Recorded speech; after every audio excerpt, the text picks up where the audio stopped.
Okay, well, this is John Moulding from the Media Leader and Justin Lebbon, who's event director at the Future of TV Advertising Global. And we're just talking about our Canada event, which was a couple of weeks ago.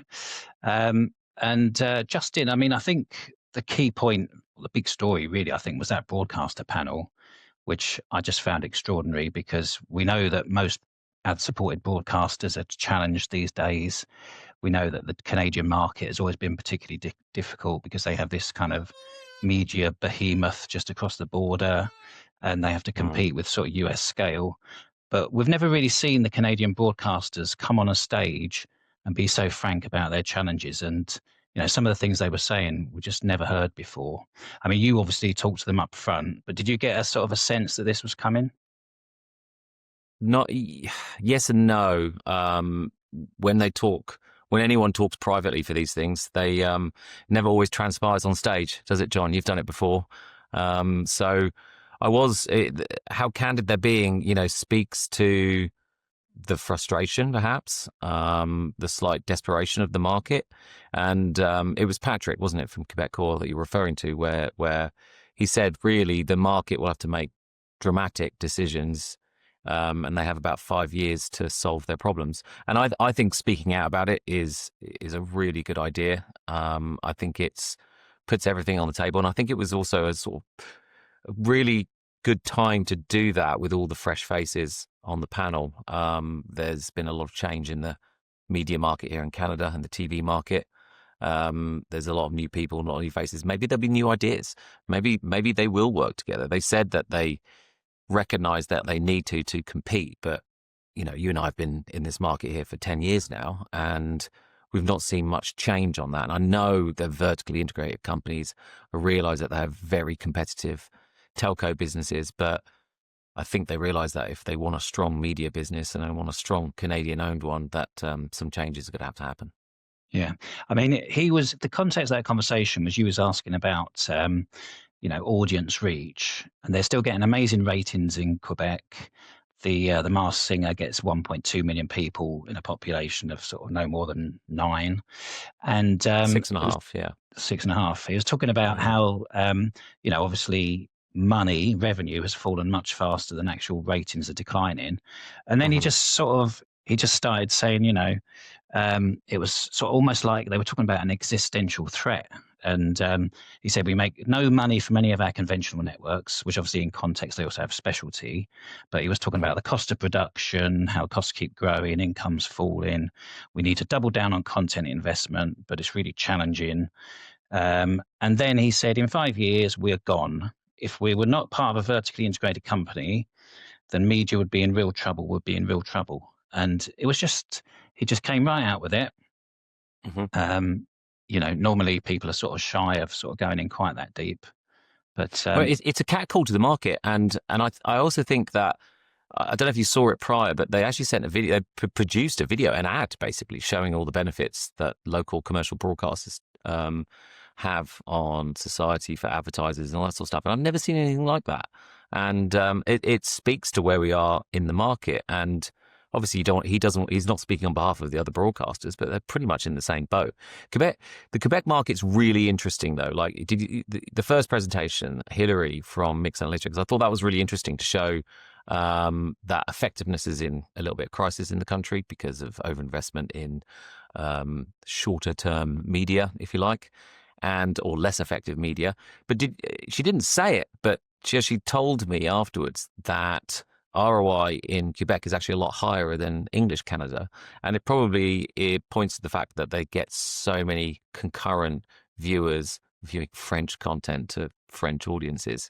So despite that, though, spend is where it's at. Spend mirrors English Canada, and English Canada spend, like percentages and all that sort of stuff, sort of mirrors the US, which is a totally wrong way of doing it. But that's just what happens in Canada, and it's just one of the major headwinds that the broadcasters have. yeah, I mean, Patrick at Quebec Core, he was saying revenue is down 25%. Actual Hmm. linear ratings or viewing audience is only down 3% year on year. And that was a kind of huge disparity. And when he said that, you asked the other panelists, is that about right? and nobody disagreed. I know there Yep. was a chorus were on the panel, Rogers. They all kind of nodded along to that. So that's the kind of the general trend we're looking at.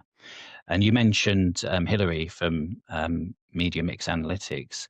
Um, they were talking about how linear is just going so well in Canada. It works so well. It Mhm. delivers, over half of the media profit in Canada. So there is this extraordinary situation. And then Quebecor, they also issued a press release, around about the time of the event, their CEO or acting CEO issued this, what's basically an appeal to action. He was making it very Mhm. clear to the Canadian government and the regulator, the CRTC, that they expect some change and, Mhm. that the whole industry should be protected. If it was aerospace struggling, you'd help them. So how about helping us? And their points. I think that's the reality for broadcasters in many markets. I actually do believe that in many markets, broadcasters will be saved by um, reducing some of the red tape from government, and I think they'll get some support.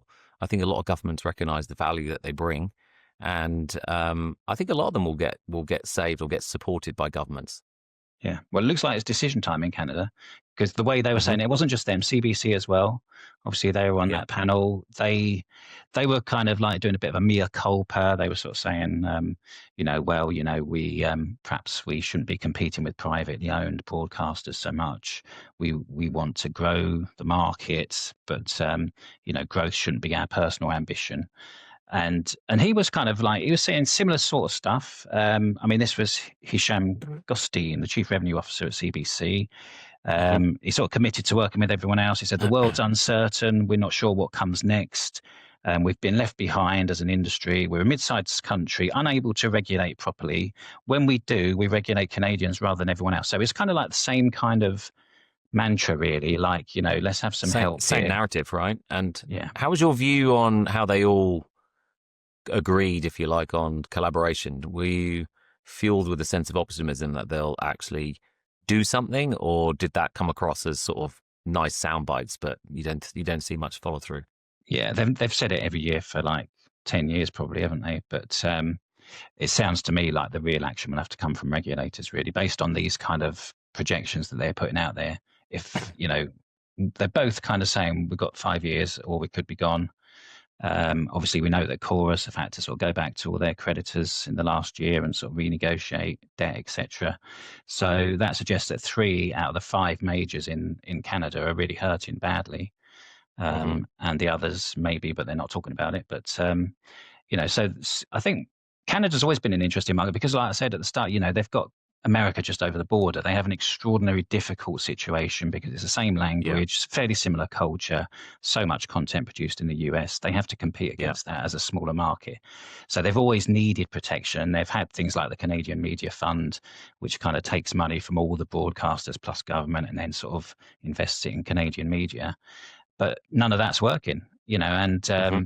this is, I think it was Patrick. In fact, it was the CEO in the press release. He was saying, we've tried everything, but none of it has seemed to have helped. And we're sort of crunch moment now.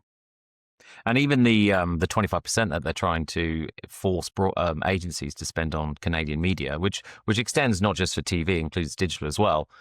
That's not materialised either. The agencies are not keen on having such a mandate. I thought that was interesting on the agency panel that they will invest and they're optimistic about Canadian media, but it won't be because of charity. And they're referring to that 25%. So I thought that was interesting because like you try and regulate the spend and that doesn't work either. And then now they're saying they will do it, they'll do it, but they won't do it based on charity. So who knows? I thought what was also interesting is when we use guidelines data at the beginning and to demonstrate that when you look at Hillary's remarks about linear and the power of it from an effectiveness perspective, all the extra spend in all the new fancy stuff, CTV and streaming from the major holdcos, because guidelines data takes spend from the major holdcos and major indies. I think it's Horizon. All the new spend for CTV and streaming is coming out of linear. It's coming at the expense. The market's not growing. And I think that's interesting when you look at it from how powerful linear is still in this market, from rewarding brands for advertising on it, yet they're taking spend out of it at quite a rate of knots, which doesn't make any sense. Yeah, and there's always been a theory that connected TV and streaming would bring new money in, and it would come from digital sources like, you'd take some of the social budget or the Google budget, but so clearly that's not playing out in that market. But No, I think though when they they're hanging their hats on a little bit, and a lot of broadcasters are putting linear spend into a digital bucket, like digital IPing it, if you like. And Robert and TVB talked about that a bit, and they're hoping that that will happen. And then the other side of it is if they digitize how it's traded in terms of outcomes and measurement and all the rest of it, I'll go after the performance market. But again, that's a big bucket to go after. Can they get new spend in? I don't know. We haven't quite seen it yet in any other market, but that is, they have to do that in order to survive. They have to find other areas to attract spend. They can't rely on the old models. And I think that's pretty evident now, isn't it? yeah, and that's what the broadcasters in Europe are doing. In the UK, they're talking very much about performance, full funnel. That's been their Hmm. big go-to-market story this year, really, and focusing on outcomes. Didn't hear much of Hmm. that from the Canadian broadcasters, to be honest, but I think they had maybe bigger things to worry about. But Well, they ironically, haven't built it yet, right? When we saw that I think it was Sky was saying that when they go after the performance market, they've already put a figure on it. They're already at that point. They're already saying it's a $1.5 billion market. Boom, let's go after that spend. And it comes down to, we asked the broadcasters. I do fear as though that the broadcasters have been a little guilty of telling advertisers off of how they should be advertising rather than listening to what they want. And they've been slow to adapt. They've been slow to adapt to the way that digital sells itself. And I think they've got no choice but to play in that. And if a company is going to spend, I don't know, use the silly percentages, 75% of its spend on performance, why not go after that bucket? It's more money than the brand side. And TV doesn't just build your brand, it sells your products too. So we have to, well, I say we, but the broadcasters here in Canada really have to re-engineer themselves, re-engineer the sell, probably have to work together in order to do it and make fundamental changes to how sort of everything operates in order to turn this around.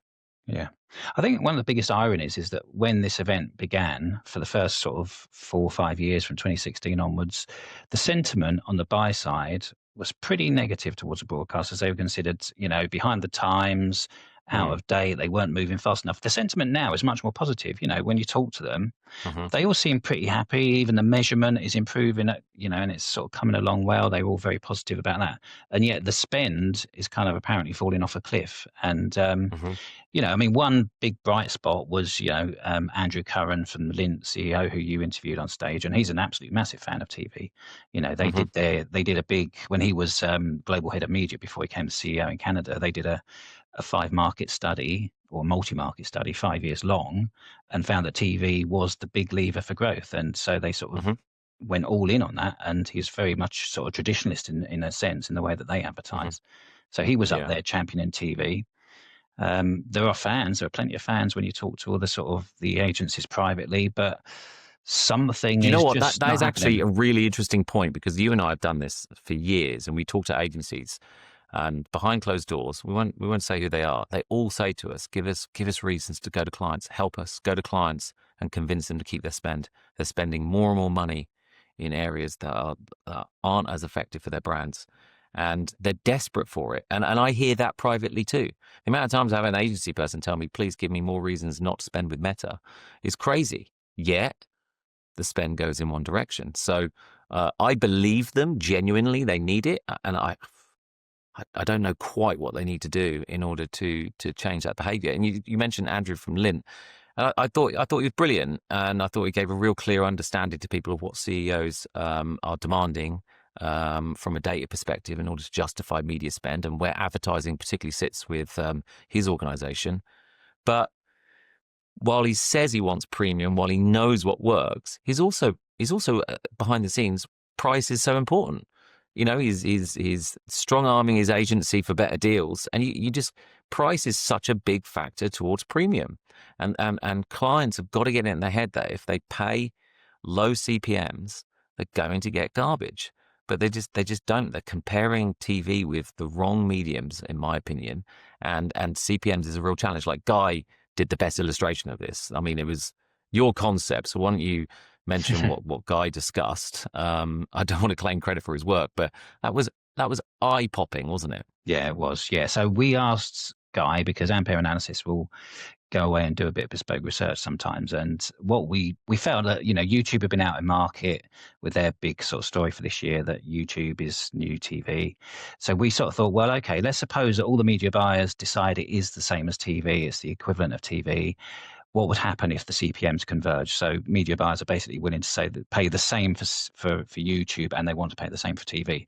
So Guy did the number crunching for Canada and found that if that happens, the ad-supported broadcasters would be badly hurt. They'd lose £1 billion, 1.1 billion in content investment would just be lost to the market, whereas YouTube would obviously go gangbusters. The SVODs would not be hurt very much at all because they get so much money from their subscription, so they're not anything like as reliant on advertising. So it would completely skew the whole market. And it was just an academic exercise, obviously. There's no idea that it's going to happen, but it was just interesting to have a look at, again, it sort of fits into this narrative of, do you want to protect this industry or not? And it's not for the media buyers to have to do that, but it was just interesting to see, what would happen if YouTube got their way. So how did you feel about, we've been covering Numeris for a long time, as the JIC, obviously, in the Canadian market. Alicia had to come off stage as new CEO. How do you feel about her presentation and their pitch, if you like, for the new tools and services that they're going to bring to the Canadian market? Well, she looks like a serious change agent to me, and she's come in from Australia, where she sort of helped to put their cross-platform measurement into place, and she's obviously been extremely well received in the market. She was brilliant. She just has this energy about her, and it just seems that everybody wants to sort of follow her because Numeris are going where they want them to go. So she had a lot of support in the room, a lot of goodwill behind them, and obviously they've taken VAM, their sort of cross-platform measurement national now, which is a big deal because it was only in sort of Ontario before. Although it's a good product, it wasn't national. No. And then they're already working on their enhanced TAM, which is all about putting set-top box and digital data mixed with a panel. So that's advanced stuff as well. They're even talking about cross-media measurement in Canada now quite seriously, and no one really specified how they're going to do it, but it looks like, Numeris as the JIC are going to be quite central to that based on what they were talking about. So it's very unusual. There isn't another market around the world where the trade body for the advertisers, which is the ACA in Canada, are actually really closely aligned, not just with the TV community, but with the JIC. And they're working hand in hand in order to create something. And, whereas in the UK, it's, they're butting heads a little bit, let's say. It's almost a competitive play. In Canada, it's a collaborative play, which is crazy, right? The broadcasters can't even get in the room together, but you've got the ACA and Numeris, and even they're on side with the broadcasters, and they're working together to create a Halo or Aquila or whatever they're going to call it in Canada, if they get that far, which I think is really good. I think going on, Alicia, I think it was really good of her to I think it was a great idea to do that presentation. I thought she did a really good job, and that goodwill that you speak of was, I think, fundamental to how she delivered the future of Numeris and all those new tools and services that are coming to the market. Yeah. I think the other big interesting story that came out of this event, both on the Pathfinders event the day before, which was sort of private, and on the main stage, was AI in media. And in particular, you got wind sort of like, just before the event, that the broadcasters were unhappy with the potential of LLM, sort of AI kind of media planning being biased against them. And so we went out, did a bit of research. There's this company called Futury, which is an AI software vendor, who did kind of study in the US during the summer, and they did 20,000 media plans where they just used LLMs to do the actual media planning. No humans involved, so obviously it's not a kind of a real world kind of test. But they found that these media plans came back, and there was virtually no broadcasting, as in linear TV, and virtually no radio on them at all. And yet, digital streaming, audio and podcasts and CTV and OTT and YouTube's all getting on the plan, plenty of that. So they kind of came to the sort of conclusion that there is an inherent bias in the LLMs when they're asked to kind of Hmm. either help towards media mix modeling or do the plans. And the broadcasters are obviously picking up on this, I guess. So we put it to, we did it on the private panel the day before. And I was surprised. I mean, I sort of thought that they would push back. We had on that panel, we had a global platform, there was an independent agency, a holding co, a performance agency. I expected them to say, no, no, it's just rubbish. But they kind of acknowledged and accepted that this is an issue. Um, Hmm. but I think the key thing is, no one's necessarily saying that there is a bias against the channel.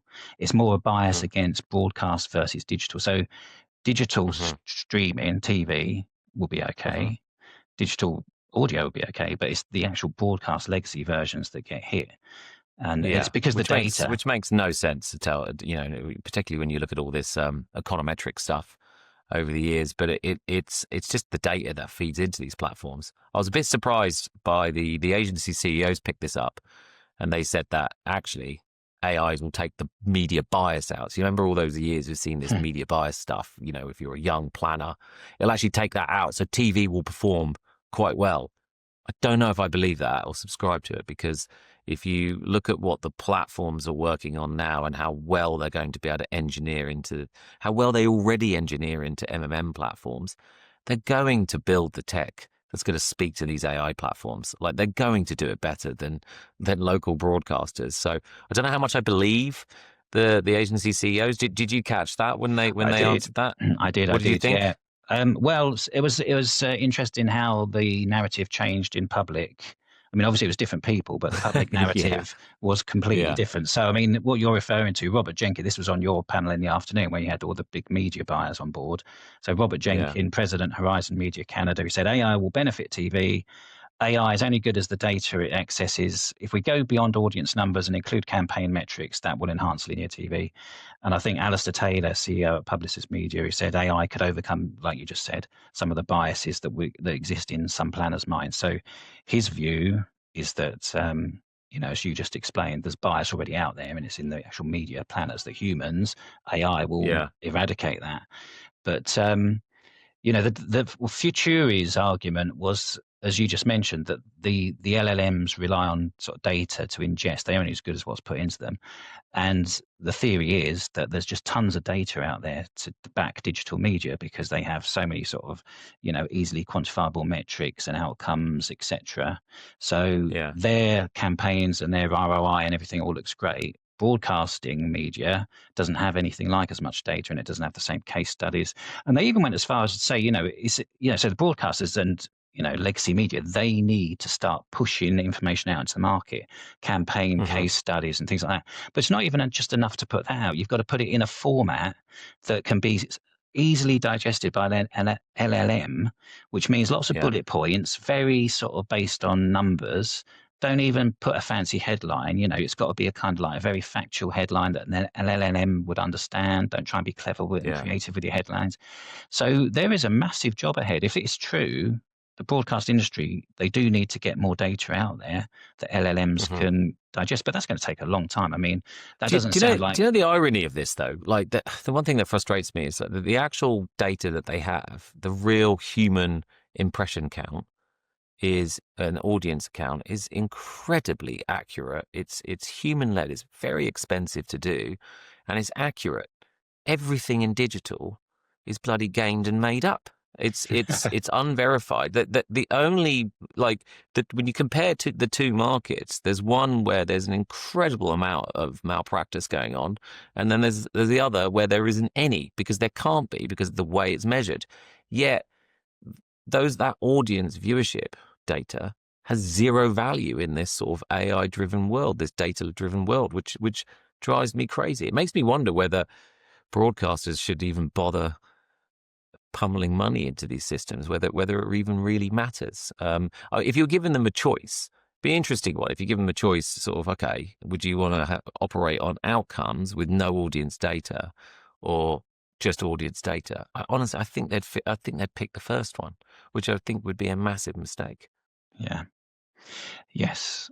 Yeah, I think, I mean, the other thing about AI is, what's going to happen to this industry and media generally, not just TV, if it delivers on its promises to become much more efficient, because that was another point that we sort of raised on the panel.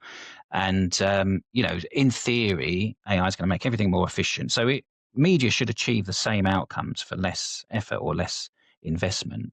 And I was asking these panelists, what would happen with that money that we save? Are we actually just going to, is it just going to go off somewhere else? So we actually shrink our industry, ironically, or does it come back into media? And we had a similar discussion back in Future Brands in April, and two of the people on that panel said, well, the money will go to customer experience or CRM. And on my panel on the private day, one of them said, yeah, we're going to CX. That's where all the big investment has to go. Yeah.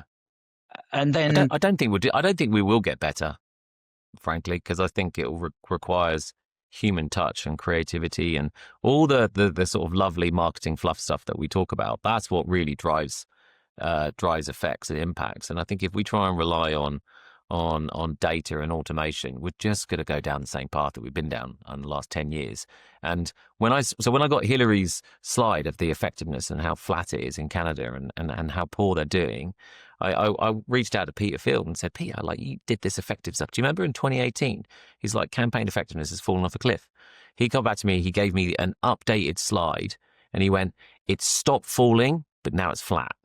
So we got really shit and we've stayed there. And I think when you talk about efficiency and all that, that doesn't make us better marketers. It still doesn't make us better marketers. But will it change the way that we go back to marketing basics and all the rest of it? Will do for some brands, but not all. Yeah, no, you're right. I mean, creative is always the big thing people don't really talk about. We don't talk about it enough because we're very focused on media planning and measurement, etc. But creative is always considered the heart of creativity, isn't it? And I think that's what kind of Peter Field building brands, fame, all that stuff, all the sort of non-measurable, fluffy stuff which is incredibly difficult to do. But we think we can just spit out a plan in a machine and we can get the results that we need, and it's just never going to happen.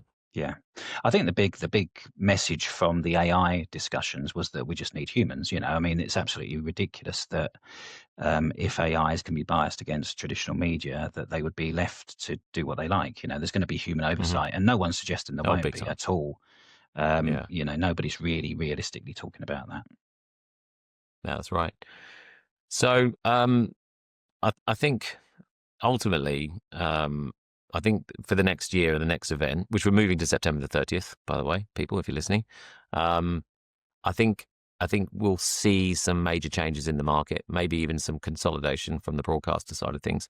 We're seeing consolidation in the agency world too. Dentsu International's for sale, the IPG, OMG merger, and all the rest of it. But by next year, I think, just to cap this off, I think we're going to see some major announcements within the Canadian market, and there has to be some major changes within that year. And if there isn't, I think it spells trouble for the business, for the industry. Yeah, it'd be interesting to see how the government and regulators respond as well, because that is Absolutely. a serious cry for help. I mean, you couldn't be. They were in the room. Yeah. They were in the room. CRTC were there, so we'll see if they were listening. Yeah. Okay. Well, we'll look forward to seeing that one then. So. Yeah, it was a great event, and it always is. It's great to get to Canada and see their own local issues, and really enjoyed it. Likewise. All right.